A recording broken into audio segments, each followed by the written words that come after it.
ఎన్ విజయ్ కుమార్, కాజులూరు మండలం గొల్లపాలెం గ్రామం. అన్న కాటే సుబ్రహ్మణ్యం అన్న, నీకులాటోళ్ళని అంబేద్కర్ ఏమంటారంటే చెంచాలు అంటారు. ఏమంటారన్నా చెంచాలు. ఈ చెంచాకి కొంచెం బ్రెయిన్ ఉండదు. ఎవడు అలా తిప్పితే అలా తిప్పుతారు. శ్రీమూర్తులు గారిని వాడేసావు, బోస్ గారిని వాడేసావు, వేణు గారిని వాడేసావు. వీళ్ళు ముగ్గురు దగ్గర లబ్ధి పొందావు నువ్వు. కొత్తగా ఎక్కడి నుంచో వచ్చిన ఆయన పాపం నీ కోసం తెలియదు. ఆయనకి నీ కోసం తెలియక పక్కన చేరావు. అసలు నువ్వెవరు అన్నా, నువ్వు కూటమికి నీకు సంబంధం ఏంటి? ప్రాదాసే అనవా లేకపోతే నువ్వు కూటమివా? నువ్వు ఎమ్మెల్యే అభ్యర్థి. ఇలాంటి కొండవ వేసుకో నీకు దమ్ముంటే. అంతేగాని నీలం కొండవ వేసుకుంటాను, ప్రతి గ్రామం తిరుగుతాను, అంబేద్కర్ కోసం మాట్లాడుతానని నువ్వు చెంచాగిరి ఎందుకు చేస్తున్నావు? అంబేద్కర్ కోసం మాట్లాడినప్పుడు నువ్వు చెంచాగిరి ఎందుకు చేస్తున్నావు?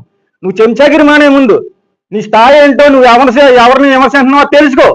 అంతేగాని చెంచాగిరి మాటలు మాని. ఇక్కడి నుంచి అయినా రాను రాను రోజుల్లో ఇదే పద్ధతిలో నువ్వు ఉంటే ఖచ్చితంగా దళిత వాళ్ళల్లో నువ్వు ఎప్పుడైనా వస్తావా అని ప్రజలు వెయిట్ చేస్తున్నారు. రా, పద్ధతి మార్చుకో. అంబేద్కర్ కోసమే ఉన్నావు కాబట్టి నేను ఇంటింటికి పెద్ద కొడుకునని ఎన్నికల్లో ప్రచారం చేసుకున్నావు. ఎన్నోట్లు వచ్చినాయి నీకు? ఎన్నోట్లు వచ్చినాయి? నీ స్థాయి ఎంత? 54 ఓట్లు. వార్డు నెంబర్ కూడా వస్తాయన్నా. నీ స్థాయి ఎంత? బోస్ గారి ఫ్యామిలీని విమర్శించే స్థాయి అనేది ఒకసారి గుర్తుపెట్టుకో. అంతేగాని ఫోటో కోసం రోజుకో రంగు మారుతానంటే అది కుదరదన్నా. రండన్నా, ఈసారి రండి. అంబేద్కర్ బొమ్మ దగ్గరికి వచ్చి ఈ కూటమి కండు వేసుకుని మాట్లాడు.